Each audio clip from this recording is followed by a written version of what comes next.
Yo guys, what's going on? Acez is here today with another video. In today's video, I'm going to be showing you guys how to make money and escape from Tarkov. It's a super broad subject, but at the end of the day, it's the most common question I get here on the channel. How you make all your money? I'm broke. I can't get over 250K. I die a lot. I can't run good gear. Whatever it is, I've heard it all. And I'm going to be showing you guys my personal method to make money and escape from Tarkov here today. Do me a favor, make sure you drop a like on the video, and of course, make sure you subscribe to the channel. We're getting close to 14K. Guys, if you're not subscribed, I have a whole bunch of different series showing you how to make a ton of money and save a ton of money in the flea market. So if that sounds interesting to you, make sure you're subscribing to the channel. If you're waiting for your buddies to get out of raid or at least get their kit together, then you could be making money while you're waiting instead of just sitting there waiting for them. It's something that I like to do, but at the end of the day, if it's not for you, it's not for you, and I completely understand. Let's hop into the kit that we're going to be using here today. We're going to be playing interchange and doing the hole-in-the-wall extract. That means no backpack. So I have built this kit to what I like to run and what I'm comfortable with. But if you guys want to use bigger rigs and then put individual body armor on, you can do that. But I like using the armored tack rigs. I'm going to talk about why I like the Strandhog a lot.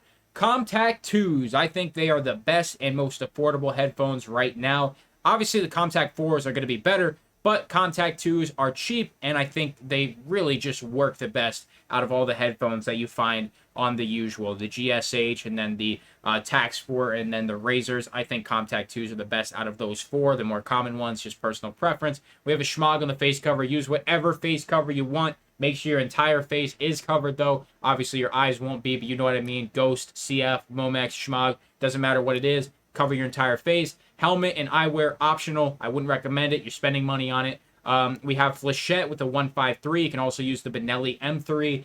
Both will get the job done. 13-round tube and the 8-round tube for the 153. 13-round tube for the M3. Obviously, Flechette is going to pretty much get through any armor. If you're using the M3, you'll be able to take down Killa. The 153, and you need to hit every chest shot if you want to kill Killa. It's really going to be tough with 9 rounds, including the one in the chamber, versus Killa, especially if he gets like 2 shots on you. You're probably going to be fucked. So, you know, if you're going for Killa, use the M3. If you're avoiding Killa, use the 153. The Strandhog, why do I like it? Number one, you find him on Tagilla all the time, and Tagilla is a super easy boss to kill. Probably the easiest in the game, in my opinion, and he drops these a lot more than his Armor's Class 6. At least that's what I found this way. So with the Strandhog, you're going to get that 2x2. If you combine that with empty space in your container, you are going to have the capacity for at least 2 motors or 2 fuels, whatever it is, the blue fuel, not the metal fuel can. If you're running 6 spaces in your Gamma, then you could get the metal fuel out, but they're just not worth as much.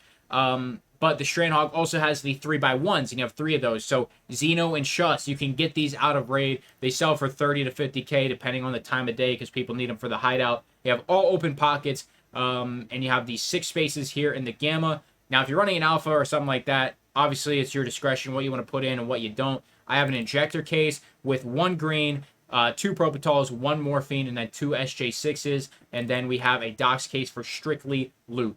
SSDs, rubles, euros, USD, manuals, whatever else you might find, flash drives, all that stuff goes in the Docs case. It's 2 slots for potentially upwards of 16. So it's well worth the risk, in my opinion. This is the kit. Very long intro, but I had to make sure you guys are well prepared on how to make money. We're going to be making 500K to $1 million per hour. These are going to be based on 8-minute raids. Let's hop in interchange.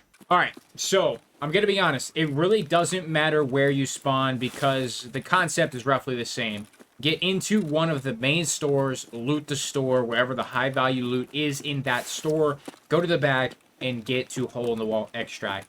Ollie spawn is going to be the best simply because, at least for me, I think it has the best loot. And it allows you to not only loot motors, blue fuel, but also has a ton of PCs that you can loot. And there's a lot of potential when it comes to Ollie. Now, over on Idea side, you have the office area, and then you have a little bit of loose loot and some duffel bags throughout. But honestly, I would probably just head to Goshen.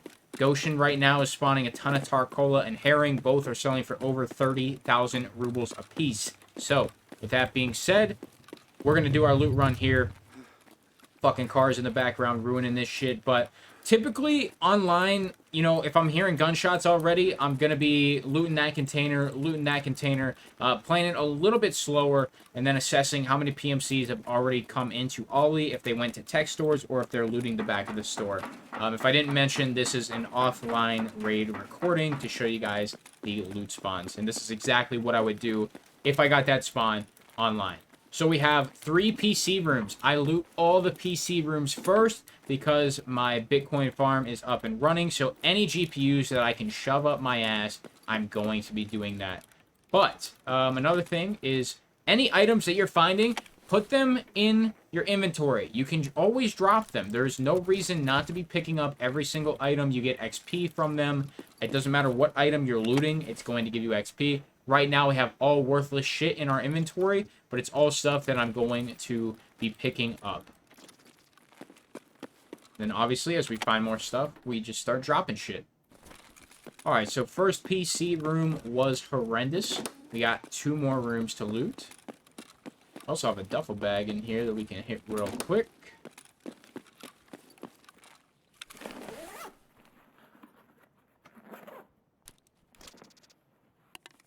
Alright. Now I'm going to be honest, this is not really a super high traffic area when it comes to just players coming here in general. That little table I just looked at spawns Keck tape a lot and some other decent stuff, so make sure you check it. But not a lot of players come back here, man. I'm just going to be honest. A lot of food spawns, but no Tarkola. So nothing crazy. Got a herring, that's 30k. Now, this is probably the point where I would drop some stuff just to figure out how I want to manage my inventory from here. So we'll pretty much drop everything that I'm not super in love with. Start with that for now. Peas, probably just an item I would use, but since we're in an offline raid, I got no reason to.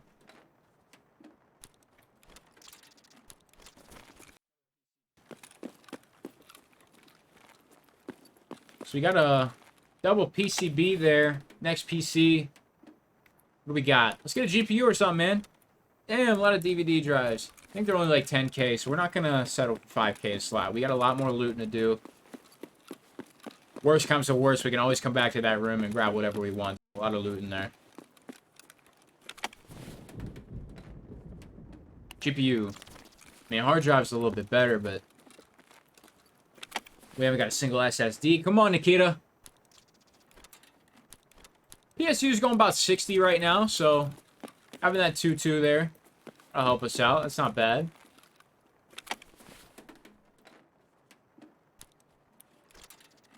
I think we'll take the caps for now. I think they're like 10k. Nothing crazy, but pass on the SIGs. Alright, so last PC. We got a lot of PCBs there, man. Next is going to be this toolbox. We got a T-plug, we'll pass, and a helix. We'll take that. Alright, inventory's full. Now we start dropping stuff. First, we got to check if there's motors or blue fuel. Ton of them spawn over here on these shelves. And then also blue fuel right there. So we will go ahead and drop the water, the cap. And what else we got to drop? Zippo. Boom. Do this. I mean, if you wanted to, you know, do some other combination, you could. We'll make sure we lock in this fuel. We got a water filter here, so we'll go ahead and drop the hard drive. Boom, lock that in. Love to see that. Now, if we get like another blue fuel or a motor, we will go ahead and drop that power supply unit because it is going to be a little bit more expensive. But now you loot the back wall, and as soon as we loot this back wall here, and these shelving units over here, we are going to head back, and we're pretty much going to extract from there. Got a Keck tape. We'll give up some flechette since we're already pretty much done with our run. Machine parts, depending on when you catch them, could be selling for 20k. It's only 10k now. We check these shelves over here. No motors. Now, you could loot back here. I'll throw it in the video if you want to do it. Sometimes I do, sometimes I don't. We got the duffel bag. Plague Mask. It's 50k. Hey, that's not bad at all. What do we want to drop here? I think we'll drop the paper for now. I think it's only like 20k. Weapon crate here. Now, if you could manage to find a gun in here, that would be phenomenal. But in this case, we are going to pass on all that. The site's worth about 17k. Not really worth our time. So now that we've looted everything here, we're going to head right to the back. There's going to be a couple more shelves that I'll show you to check. We're going to check one more toolbox, and then we're going to head right for extract. I would say total time in this raid is a little longer than I'd usually take, but we are pretty much on par for a normal run. Alright, so we're heading to the back now. We're going to take a right over here at the doors, and these shelves, like, right there, you can see we got a little bit of tube here. This is 11k quick sell. We got one spot open. Love that.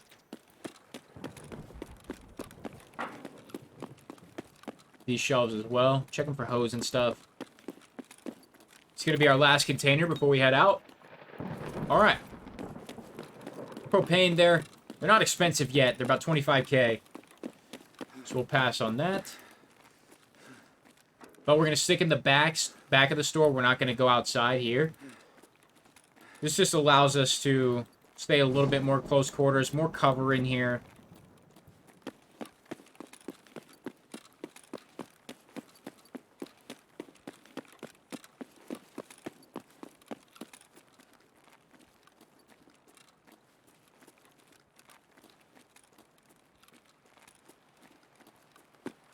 And we are going to be running to the extract.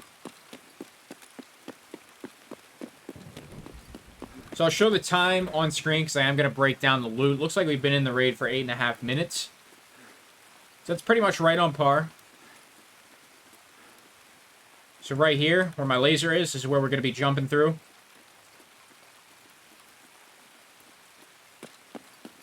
So I'd say by the time we get down there, would be at exactly 9 minutes on the raid. Here is the loot breakdown. 50k on the Plague Mask, but that's kind of, you know, kind of an oddball item, so we can't really count it. PCBs are probably like 8k on quick sell, so we have 5 of those. Water filters 20. The G-Phone X is 40. The tube is 11. The herring is 30. The machine parts we'll call 15. Keck tape 30. PSU selling for about 60. CPU is about 6k. Helix is about 9 to 11k. You have power cords at 40k and the blue fuel at about 70k. So I will add it all up, put it on screen for you guys with exact values. And this is where we extract, man. Sometimes you can find, like, decent tools right down here. And if I would find, like, round pliers or something, I would just drop another 20 flechette rounds, and I would take them and extract with them there. But that is the run.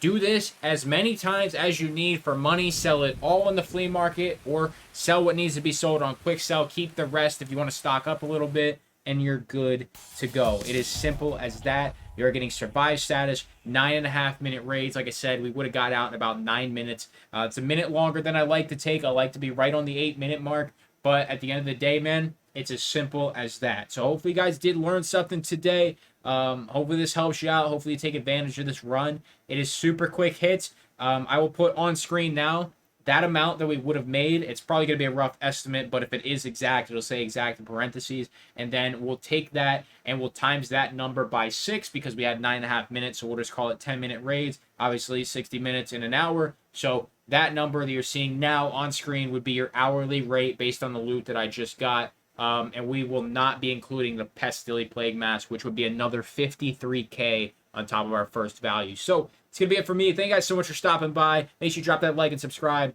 I'm out.